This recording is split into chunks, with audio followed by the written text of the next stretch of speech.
But what happens is for the next 5 years, you keep running, I keep hitting, and then froyo. You keep running, I keep hitting, you go froyo. Then when you're 7 years old, I knock on the door, I'm about to come in, you want to run, but you stop yourself. Doubt. Is he in a good mood or a bad mood? Why do you doubt? Because you and I now have a relationship. That relationship has a history. That history says he is good 2 days, bad 5 days. Is he a good dad or a bad dad? Remember, you will never doubt if there is no history. Now you look at my facial expression before you run.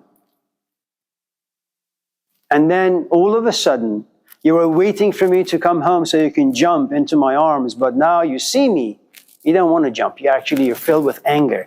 Anger is an emotion that has a good amount of history inside of it. You can never overcome anger without understanding the history. All emotions are historical. All of them are.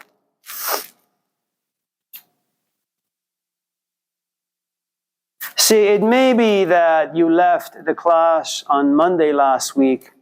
You were not feeling too happy about this class. It was just a feeling. You weren't really sure. And you compare me with all the other classes. Other instructors are relatively tame and domesticated, politically correct. What the hell is wrong with this guy? Well, let me not drop it just yet because I needed to graduate. Let me try it one more time. You compare me to other people, why? There's a history. You have been socialized in a certain way by other instructors, how they ought to be, how they ought to speak, what sort of classes they ought to run. Okay? And you come here and nothing is making any sense.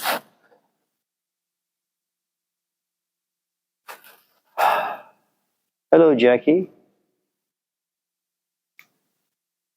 Are you well? I'm okay. It has been a while. How was England? What do you do? Of course, you're very kind. It's good to see you.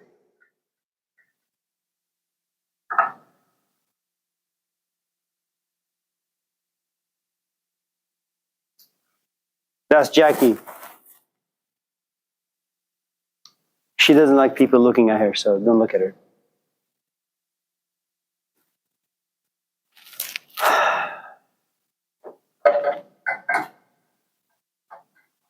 So, chameleon, you come to class a second time and the third time. And you realize my voice resembles the tone of someone you know. You know why you do that? Because there's a history that lives inside you. And that history has trigger points. You know what a trigger point is? You know, like when you put your foot on the gas pedal and it goes really, really fast? That's a trigger point. I, without knowing, push something inside you. And something inside you erupts. He speaks like my ex. In fact, he looks like my ex. In fact, he smells like my ex. I hate my ex, therefore, I hate him. Now, you do something that's really, really strange. You see, you couldn't fix your ex. You wanted to. Maybe you want to slap him, kick him, kill him, I don't know. You couldn't. So you know what you do? After class, you take your sorry little behind to the tower building. You say, I'm having this instructor and he has harassed me. I want to complain. Where do I go? 7th floor. Well, who do I see? Dean Mark Fields. Now, you assume that you're forming this complaint against me, but it's about the trigger on the inside. Still hypotheticals here. Not for you, but we can think that it is.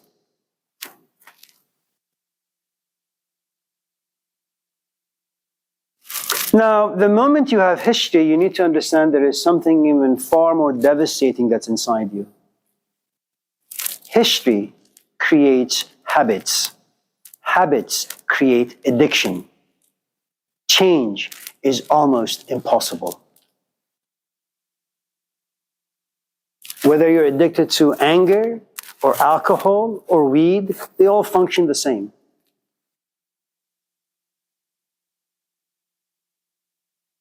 آدمی در عالم خاکی نمی آید به دست. عالمی دیگر بباید ساخت و از نو آدمی. That if you want to change, I can't change you with the ways you think and with the ways you feel and with the history that you have. Everything must be demolished. But here's what you don't really get. See, when you're angry at me, you have a villain in your life. That's me. You can go home and talk about me to your parents. That occupies your brain space for about 2 hours. I give you meaning. The emotions I create inside you give you meaning. You know who the evil is. I give meaning to your life. I give shape to your anger. And that anger forces you to go to Barnes and Nobles. Spend $20 of your hard-earned cash to do what? How to deal with anger.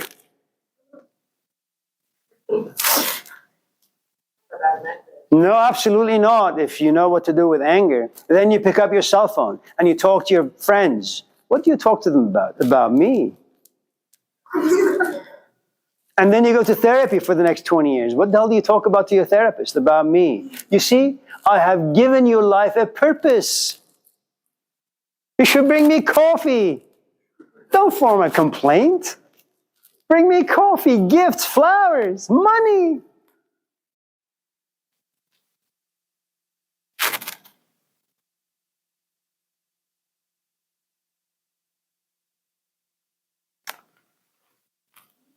This is such a depressing class.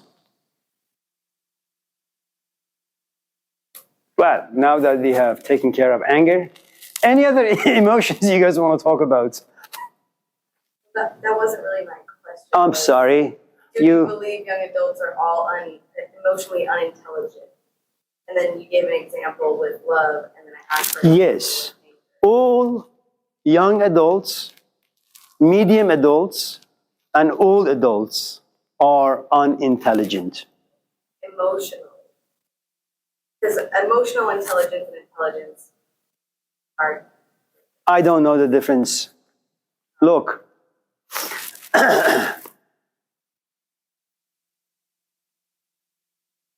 This is how I think usually things work. You wake up in the morning, you walk around, and all of a sudden you have feelings about this and that. And out of the feelings you begin to think. You don't think first and then feel. You feel first and then think.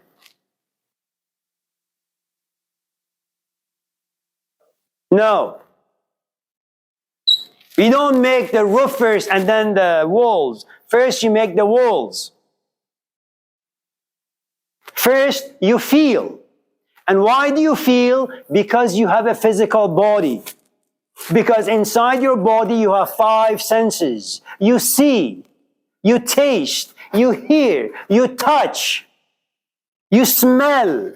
And all these create feelings. Right now you're hearing the tone of my voice. I am generating feelings inside you. And the things I say force you to think. Now once you begin to think, you begin to have another set of feelings. And then you will begin to react against the things you hear. You're not yet reflecting. You're reacting. I don't think he's right. I don't like him. There is no intelligence in it. You're just reacting. And why are you reacting? Because you have a history. You assume you know right and wrong, good and bad. There is no intelligence there. Like any other animal on this planet, you react. How do you become intelligent? Someone needs to drag you out of your habitual feelings and thinking. Look, consider the journey, the heroic journey of Malcolm X. What do young black people do in America?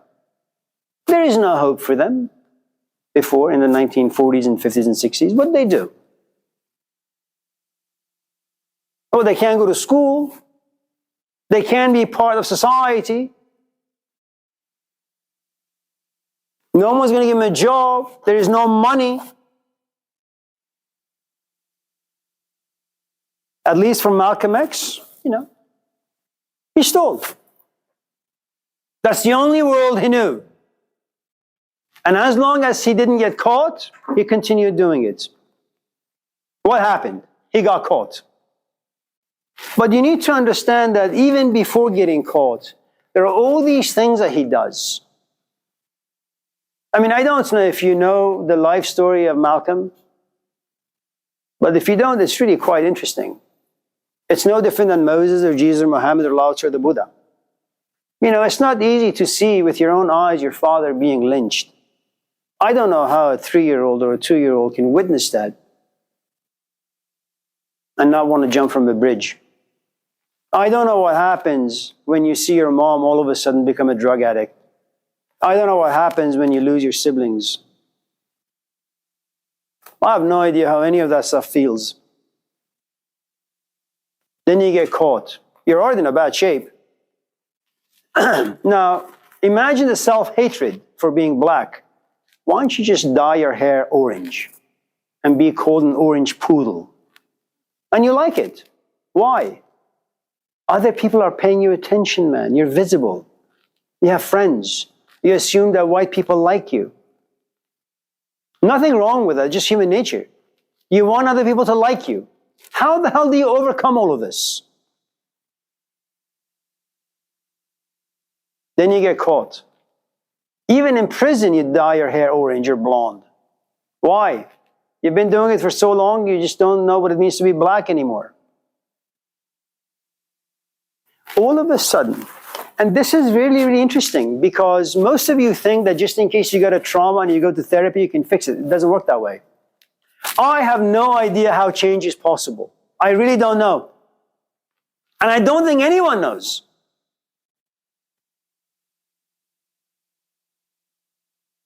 I mean, Jesus supposedly is a really, really wise man. How many people did he change? He just gave birth to an organized religion. He was miserable his entire time. All his disciples betrayed him. Muhammad, he fought for almost 30 years with his own people. Moses, he ultimately gave up on his people. Malcolm X, shot by his own people. Mahatma Gandhi, shot by his own people. Change is really, really, really tough. Teaching is really, really tough. Learning is really, really tough. How do people change? Magic. I don't know how magic is created. You see Jackie there? She was a student 10 years ago. Maybe longer. What the hell is she doing here? She's a doctor. I don't know. I've been teaching for 30 years. I don't get very many repeat customers. And when you do, something magical has happened to the person. When this semester is over, chameleon, you're going to leave and never email me again. I'm not saying that you're not going to be inspired or excited in this class. You will be. The only problem with inspiration and excitement is there is no commitment in it.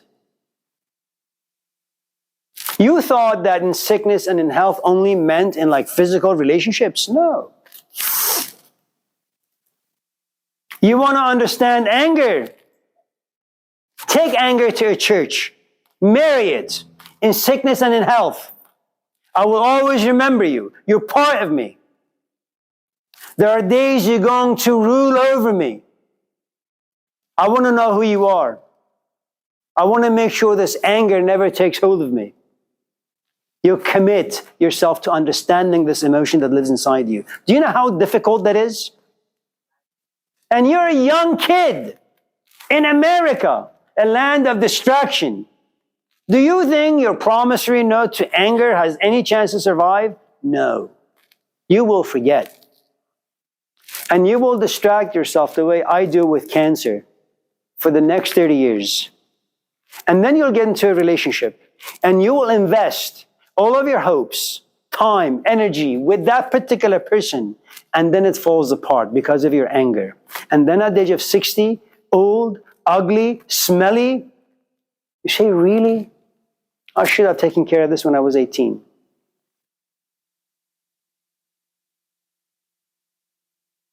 So for those of you in this class who have issues, not your own creation, not your fault, that's just life. It's a good way to think that you have a 1% chance of success and 99% chance of being unsuccessful. It'll save you from getting really, really depressed.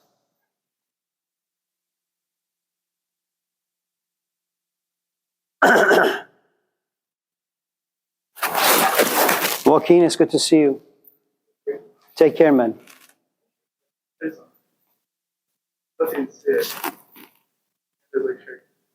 I love this class. You're very kind. Don't drop it. I like your shoes, man. They're great. Good for you. Left your soul here.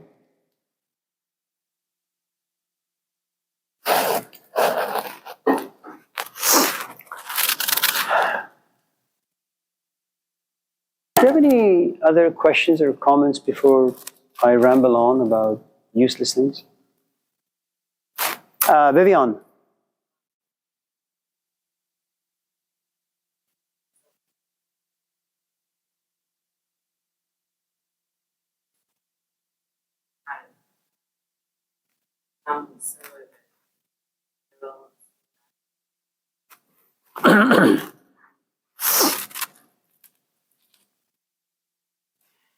You know, Vivian, your question, which is just pregnant with a whole host of things.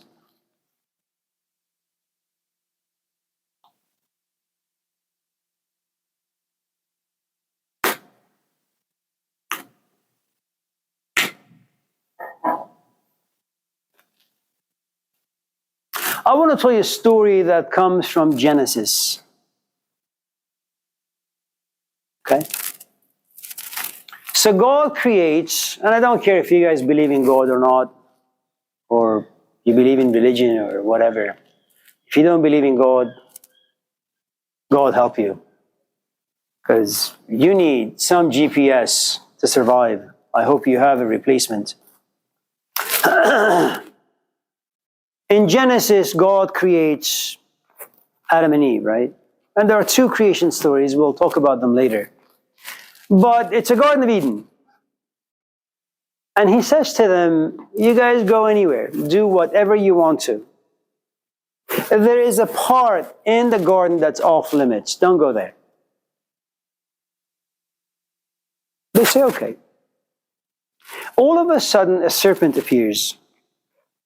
Okay? And the serpent turns to Eve and says, listen, you know that tree over there? It has the wisdom of God in it. If you take a bite, you won't need God anymore, and you won't need to go to school anymore, and you don't need to go to therapy anymore. You're like a living Bible. You are emotionally intelligent. You will know things. Now, it's a very tempting thing. And eventually, after a lot of back and forth, Eve convinces Adam, and Adam says, okay, and they fall. You see, they don't fall by going to the other trees. Have sex, it's okay, you haven't fallen. Read books, you haven't fallen.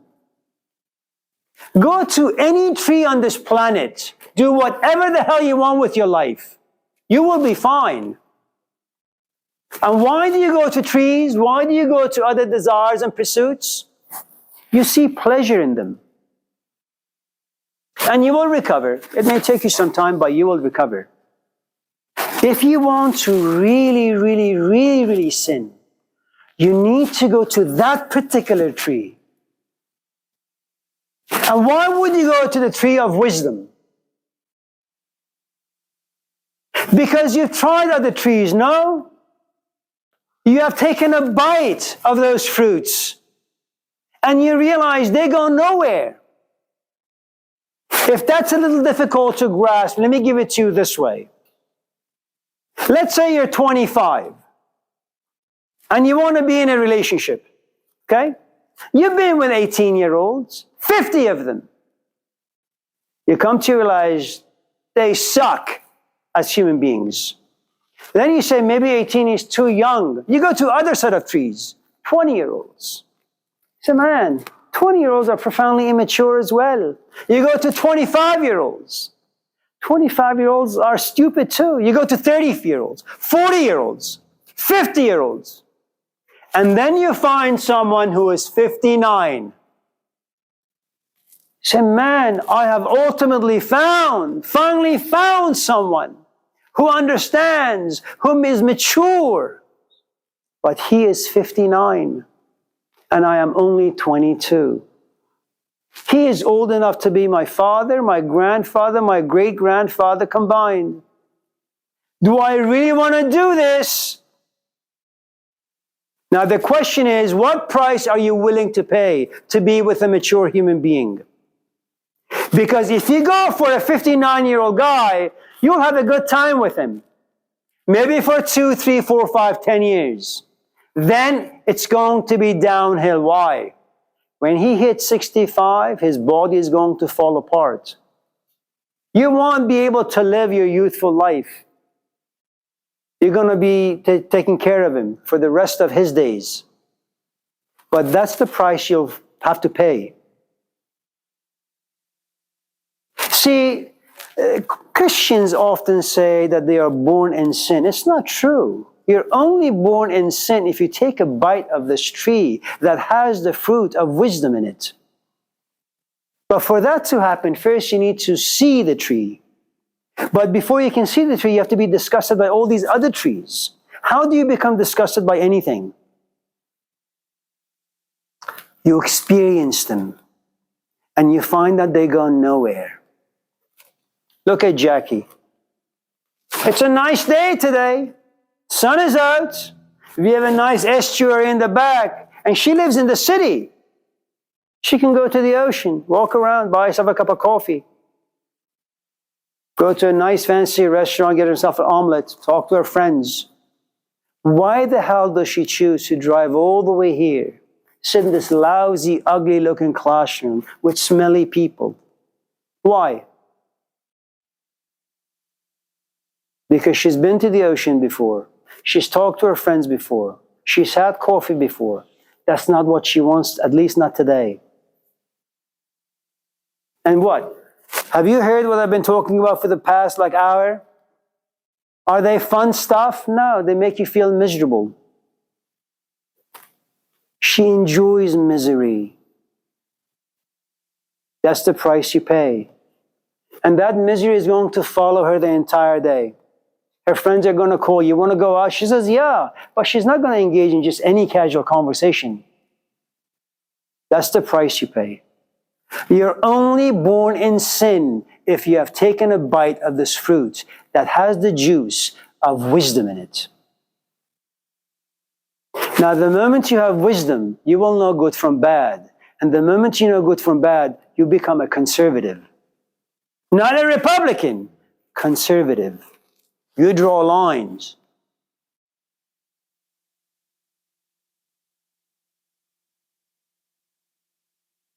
So when you talk about self-actualization, if you were to come to me and say, Amir, I want to know who I am. I say, no, Vivian, go out there. Taste trees, taste fruits. When you've become disgusted by them, if I'm still alive, come knock on my door. Not yet, it's too early.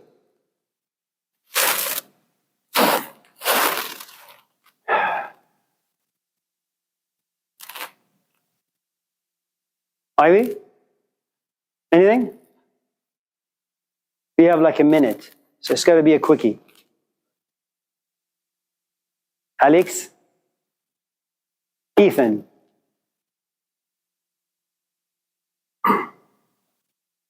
It's Deborah, right? Debbie?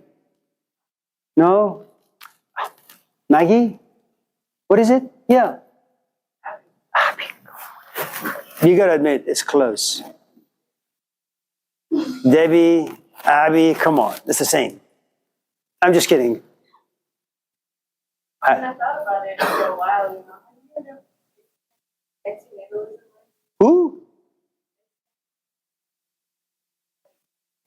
It's not only like More? No, please. Yeah, I not today. On Wednesday or Thursday, we'll talk about, what was it called? Anti what?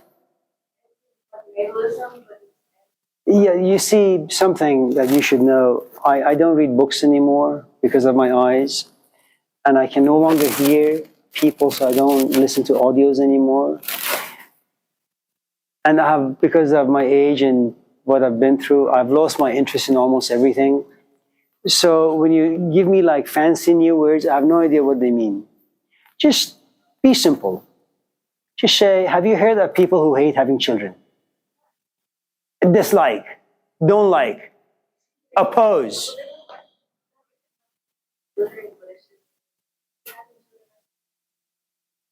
Yes, yes, yes.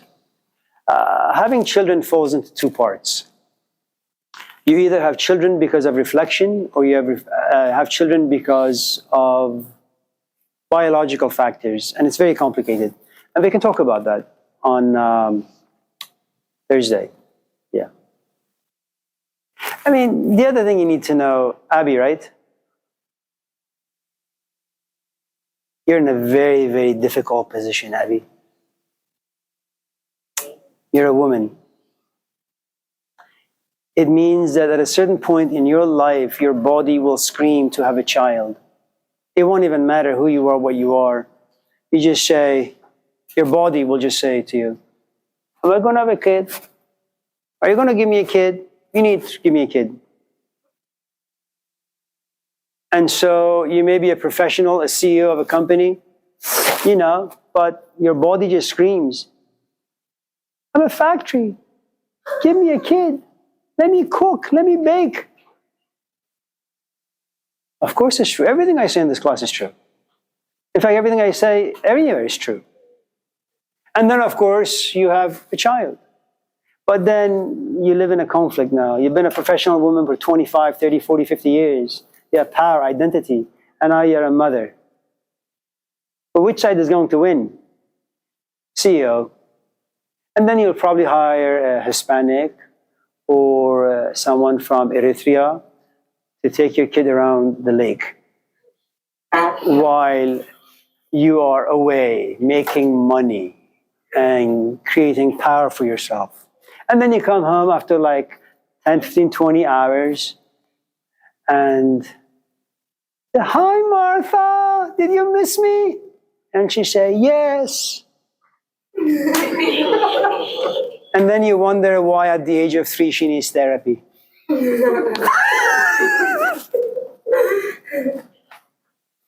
It's very complicated. I hope you have found today's show relatively entertaining. Remember, please do not be offended by anything that I say or do. As we said at the very beginning of class, education is a very, very, very painful process. It really is about transformation, transforming raw metal into gold. Perhaps tonight, if you're curious, go home and YouTube how diamonds are created in the belly of the mountain. Pressure, lots of pressure, lots of solitude. Okay, don't get sick. Don't talk to anybody. Have a good day. thank you.